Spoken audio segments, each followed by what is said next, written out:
বাংলাদেশ বনাম পাকিস্তানের মধ্যকার অনুষ্ঠিত দ্বিতীয় টেস্টে টস জিতে প্রথমে ফিল্ডিং করার সিদ্ধান্ত নেয় পাকিস্তান। সিলেট আন্তর্জাতিক ক্রিকেট স্টেডিয়ামে ব্যাট করতে নেমে শুরুতেই বড় ধাক্কা খায় বাংলাদেশ। ইনিংসের দ্বিতীয় বলেই 0 রানে ফিরে যান মাহমুদুল হাসান জয়। দুর্দান্ত সুইংয়ে তাকে সাজঘরে ফেরান মোহাম্মদ আব্বাস। শুরুতেই 0 রানে 1 উইকেট হারিয়ে চাপে পড়ে বাংলাদেশ। এরপর কিছুটা প্রতিরোধ করার চেষ্টা করেন তানজিদ হাসান তামিম ও মমিনুল হক। দুজন মিলে 44 রানের জুটি করে দলকে বিপদ থেকে টেনে তোলার চেষ্টা করেন। তানজিদ 34 বলে 26 রান করে মোহাম্মদ আব্বাসের শিকার হন।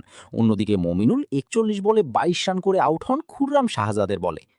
এরপর অধিনায়ক নাজমুল হোসেন শান্ত ও অভিজ্ঞ মুশফিকুর রহিম ইনিংস মেরামতের চেষ্টা করেন। তবে ধীর গতির ব্যাটিংয়ের মাঝে নিয়মিত উইকেট হারাতে থাকে বাংলাদেশ। শান্ত 74 বলে 29 রান করে আউট হন আর মুশফিক করেন 64 বলে 23 রান। 36.3 ওভারে দলের সংগ্রহ দাঁড়ায় 110 রানে 5 উইকেট। চাপের সেই মুহূর্তে এক প্রান্ত আগলে রেখে অসাধারণ দায়িত্বশীল ইনিংস খেলেন লিটন দাস। শুরুতে ধীরে খেললেও পরে আত্মবিশ্বাসী শটে রান বাড়াতে থাকেন তিনি। মেহেদী হাসান মিরাজ দ্রুত আউট হলেও নিচের সারির ব্যাটারদের নিয়ে গুরুত্বপূর্ণ জুটি গড়েন লিটন। তাইজুল ইসলামের সঙ্গে 60 রান, তাসকিন আহমেদের সঙ্গে 38 রান এবং শরীফুল ইসলামের সঙ্গে 64 রানের জুটি গড়ে বাংলাদেশকে লড়াইয়ে ফেরান তিনি। দিনের সেরা পারফরমেন্স আসে লিটনের ব্যাট থেকেই। 159 বলে 126 রানের দুর্দান্ত ইনিংস খেলেন এই উইকেট কিপার ব্যাটার। তার ইনিংসে ছিল 16টি চার ও 2টি ছক্কা। যখন তিনি আউট হন তখন বাংলাদেশের সংগ্রহ 278 রান। শেষ পর্যন্ত বাংলাদেশ 77 ওভারে 278 রান সংগ্রহ করে অল আউট হয়।